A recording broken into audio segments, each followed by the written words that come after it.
ओम शांति। आज 13 अक्टूबर 2022 की साकार मुरली। आज बाबा ने कहा, मीठे बच्चे, अब तुम्हारे दिल में खुशी की शहनाई बजनी चाहिए, क्योंकि बाप आए हैं हाथ में हाथ देकर साथ ले जाने। अब तुम्हारे सुख के दिन आए कि आए। प्रश्न, अभी नए झाड़ का कलम लग रहा है, इसलिए कौन सी खबरदारी अवश्य रखनी है? उत्तर, नए झाड़ को तूफान बहुत लगते हैं।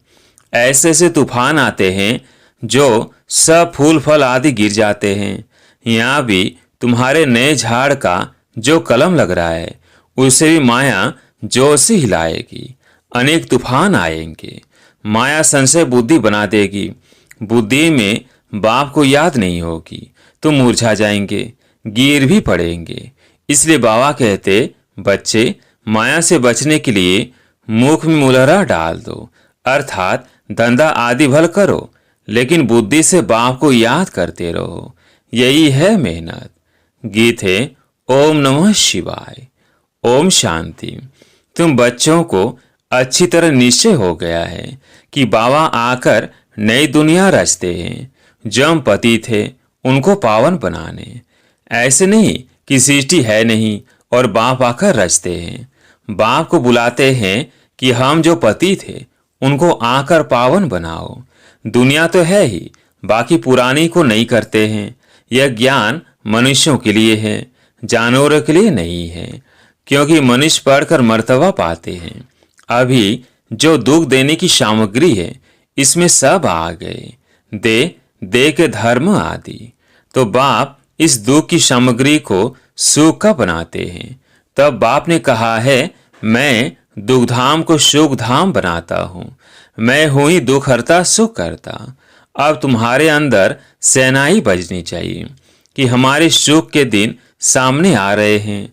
जानते हो कि बाप कल के बाद मिलते हैं, और कोई ऐसे किसके लिए नहीं कहते। भगवान आते ही हैं भक्तों की सद्गति करने। अपने साथ हाथ में हाथ देकर ले चलता हूँ। ऐसे नहीं कि सुखधाम में जाकर तुमको छोड़ता हूँ।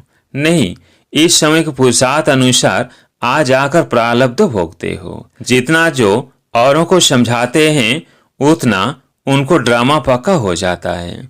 मनुष्य कोई ड्रामा देखकर आते हैं तो कुछ दिन तक पक्का हो जाता है, तो तुमको यह भी पक्का हो जाता है, क्योंकि यह बेहद का ड्रामा है। सतयुग से लेकर इस समय तक ड्रामा बुद्धि में है। सेंटर पर आते हैं तो सावधानी मिलती है, तो यह याद आ जाता है। यहाँ भी बैठे हो तो याद है। सृष्टि तो बेहद का ड्रामा है, परंतु है सेकेंड का काम। समझाते हैं तो झट ड्रामा बुद्धि में आ जाता है। जानते हैं कि कौन कौन आकर धर्म स्थापन करते हैं। मूल वतन को याद करना भी सेकेंड का काम है। दूसरा नंबर है सूक्ष्म वतन। तो वहाँ भी कोई बड़ी बात नहीं है, क्योंकि वहाँ भी सिर्फ ब्रह्मा विष्णु शंकर दिखाया है। वह भी झट बुद्धि में आ जाता है। फिर है स्थूल वतन। इसमें 4 युगों का चक्र आ जाता है। यह बाप की रचना। ऐसे नहीं कि सिर्फ तुम स्वर्ग को याद करते हो। नहीं, स्वर्ग से लेकर कलयुग अंत का तुम्हारी बुद्धि में राज है, तो तुमको औरों को भी समझाना है। यह झाड़ और गोले सृष्टि चक्र का चित्र सबके घर में रहना चाहिए। जो कोई आवे उनको बैठ समझाना चाहिए। रहम दिल और महादानी बनना है। इसको अविनाशी ज्ञान रत्न कहा जाता है। इस समय तुम भविष्य के लिए धनवान बनो। बाप समझाते हैं, बच्चे, अब तक तुमने जो कुछ पढ़ा और सुना है उन सब को भूल जाओ। मनुष्य मरने समय सब कुछ भूल जाते हैं ना, तो यहाँ भी तुम जीते जी मरते हो। तो बाप कहते हैं, मैं नई दुनिया के लिए जो बातें सुनाता हूँ वही याद करो। अभी हम अमरलोक में जाते हैं और अमरनाथ द्वारा अमर कथा सुन रहे हैं। कोई पूछते हैं, मृत्युलोक कब शुरू होता है? बोलो, जब रावण राज्य शुरू होता है। अमरलोक कब शुरू होता है? जब राम राज्य शुरू होता है। भक्ति की सामग्री तो ऐसे फैली है जैसे झाड़ फैला हुआ हो। अब नए झाड़ का कलम लग रहा है। तैसे झाड़ को माया के तूफान देखो कितने लगते हैं। जब तूफान लगता है तो बगीचे में जाकर देखो कितने फल फूल गिरे हुए होते हैं, थोड़े बच जाते हैं। यहाँ भी ऐसे हैं कि माया के तूफान आने से और बाबा की याद न रहने से मुरझा जाते हैं। कोई तो गिर पड़ते हैं। हतम ताई का खेल है ना कि मुख में मुलहरा डालते थे। अगर बुद्धि में बाबा याद हो तो माया का असर नहीं होता है। बाबा यह थोड़ी कहते हैं कि धंधा आदि ना करो। धंधा आदि करते बाप को याद करो, इसमें मेहनत है। राजाई लेना कोई कम बात है क्या? कोई हद की राजाई लेते हैं तो भी कितनी मेहनत करनी पड़ती है। या तो शतयु की राजाई लेते हो, मेहनत जरूर करनी पड़े। परमात्मा को ज्ञान का सागर कहा जाता है, जानी जानन हार नहीं। जानी जानन हार माना थॉट रीडर, यानी अंदर को जानने वाला। वास्तव में यह भी एक रिद्धि सिद्धि है, उससे प्राप्ति कुछ नहीं। अगर उल्टा भी लटक जाए तो भी प्राप्ति कुछ नहीं। आजकल तो आग से भी पार करते हैं। एक सन्यासी था, उसने आग से पार किया। सुना है सीता ने आग से पार किया तो यह भी आग से पार करते हैं। अब ये सब दंत कथाएं हैं। वो कह देते शास्त्र अनादि है। कब से? तारीख तो कोई है नहीं, दूसरे धर्मों की तारीख है, उससे हिसाब लगाया जा सकता है। जैसे कहते हैं क्राइस्ट के 3000 वर्ष पहले भारत हैबिन था, परंतु हैबिन में क्या था यह नहीं जानते। झाड़ का राज तुम्हारी बुद्धि में है। तुम वर्णन कर सकते हो कि इस वृक्ष का फाउंडेशन कैसे लगा, फिर कैसे वृद्धि को पाया। जब फ्लावर वाज अर्थात फूलदान बनाते हैं तो ऊपर में फूल बनाते हैं।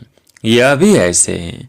पहले देवी देवता धर्म का तना था, पीछे यह सब धर्म तने से निकलते हैं, अर्थात उनको प्रजा का फ्लावर दिखाते हैं।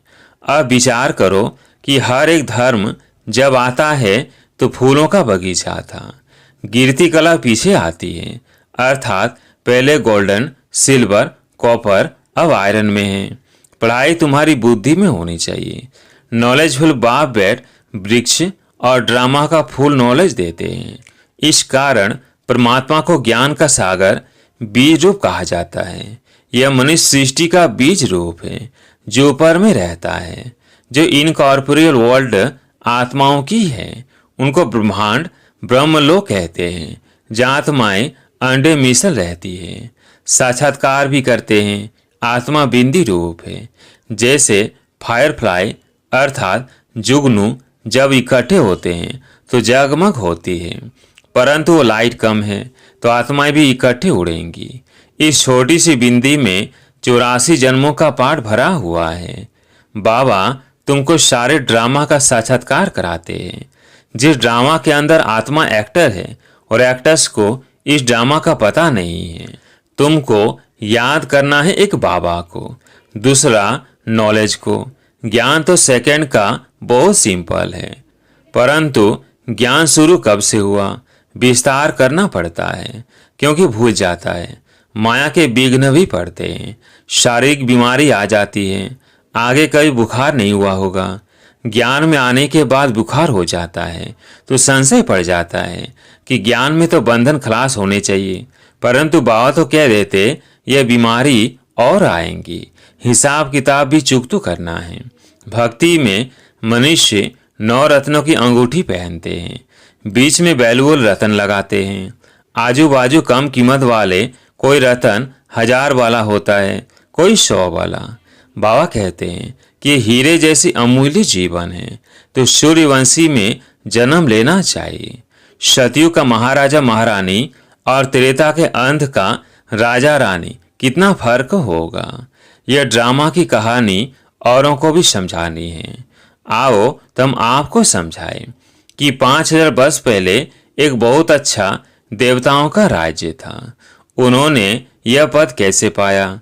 लक्ष्मी नारायण जो सतयुग की राजाई लेते हैं, उन्हों के 84 जन्मों की हिस्ट्री ज्योग्राफी सुनाए।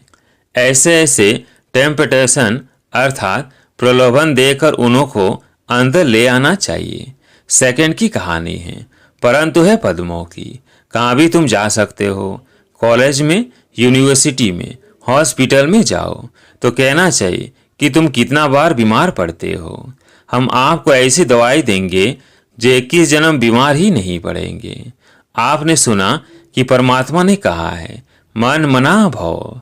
तुम बाप को याद करेंगे तो विकर्म विनाश होंगे और कोई नए विकर्म होंगे ही नहीं। तुम एवर हेल्दी वेल्दी बन जाएंगे। आओ तुम परम पिता परमात्मा की बायोग्राफी बताए। परमात्मा को सर्वव्यापी कहना कोई बायोग्राफी थोड़ी है, ऐसे ऐसे समझाना चाहिए। अच्छा, आज तो भोग है, गीत है, धरती को आकाश पुकारे। इसको कहा जाता है पुरानी झूठी दुनिया। इसको रौरव नर्क कहा जाता है। गीत भी अच्छा है, क्या ना ही होगा प्रेम की दुनिया में। सूक्ष्म वतन में भी प्रेम है ना। देखो ध्यान में खुशी खुशी जाते हैं। सतयुग में भी सुख है, यहाँ तो कुछ नहीं है। तो इस दुनिया से वैराग्य आना चाहिए। सन्यासियों का तो है हद का वैराग्य और तुम्हारा तो है बेहद का वैराग्य। तुम्हें तो सारी दुनिया को भुलाना है। बाबा ने बॉम्बे में एक पत्र लिखा था। बाबा सिर्फ बॉम्बे वालों को ही नहीं कहते, परंतु सब सेंटर्स वालों के लिए बाबा की राय निकलती है। तुमको भाषण करना होता है सुबह और शाम को, तो हर एक शहर में बड़े बड़े हाल तो होते ना। तुमको भाषण करना होता है सुबह और शाम को, तो हर एक शहर में बड़े बड़े हाल तो होते ही हैं और बहुतों के मित्र संबंधी भी होते हैं। तो एडवर्टाइज करनी है कि हमको परमपिता परमात्मा का परिचय देना है ताकि सभी परमात्मा से अपना बर्थ राइट ले सके। हमको सिर्फ 1.5 घंटा सुबह 1.5 घंटा शाम के लिए हॉल चाहिए। कोई हंगामा नहीं होगा, बाजा गाजा नहीं। तो कोई वाजिब किराए पर देवे तो हम ले सकते हैं। एरिया को भी देखना है, घर को भी देखना है कि अच्छा है। अच्छा आदमी होगा तो अच्छे जिज्ञासुओं को लेकर आएगा। ऐसे ऐसे 4 से 5 जगह भाषण करना चाहिए। बड़े बड़े शहरों में अगर फर्स्ट फ्लोर न मिले तो सेकंड फ्लोर, नहीं तो लाचारी हालत में 3rd फ्लोर भी ले सकते हो। ऐसे ही गांव गांव में भी जैसा गांव हो, भले कोई छोटा मकान हो, पूरा मकान तो चाहिए नहीं, सिर्फ 3 पैर पृथ्वी चाहिए। सबको अपने संबंधियों से बात करते रहना चाहिए तो कोई न कोई दे देंगे। तो ऐसे सेंटर्स खोलते रहना चाहिए। कोई तो किराया भी नहीं लेंगे और कोई लेते लेते अगर तीर लग गया तो अभी लेना बंद कर देंगे। जो विशाल बुद्धि होंगे वो अच्छा समझकर धारण करेंगे। जिनकी विशाल बुद्धि है उनको महारथी कहा जाता है। वह तो 1-2 के पिछाड़ी सेंटर्स खोलते जाएंगे। बच्चे जानते हैं कि हम अपना राज्य सीमत पर गुप्त ही गुप्त स्थापन कर रहे हैं और कोई जान नहीं सकते कि कैसे स्थापन करते हैं। बस पवित्र रहना है। तो बाबा ने कहा है कि माया ने दुख दिया है, इसको छोड़ो। माया जीते जगत जीत बनो। मन को जीतने की बात नहीं। मन तो शांति धाम में रहता है। यहाँ शरीर है तो शांत रह न सके, तो शांति धाम है परम धाम। यहाँ समझानी मिलती है तो चिंतन भी चलता रहे। वहाँ सेंटर्स पर आया, कथा सुनी और धंधे में लग गए, खलास। यहाँ ताज़ा ताज़ा रहता है, इसलिए बच्चे रिफ्रेश होने के लिए आते हैं। दुनिया वालों को बुद्धि में नहीं रहता कि भारत परमात्मा का बर्थ प्लेस अर्थात जन्म स्थान है। यहाँ सुनने से तुमको नशा रहता है कि हम शरीर छोड़ अमर लोक में जाएंगे। सतयुग में यह नहीं होगा कि फलाना मर गया।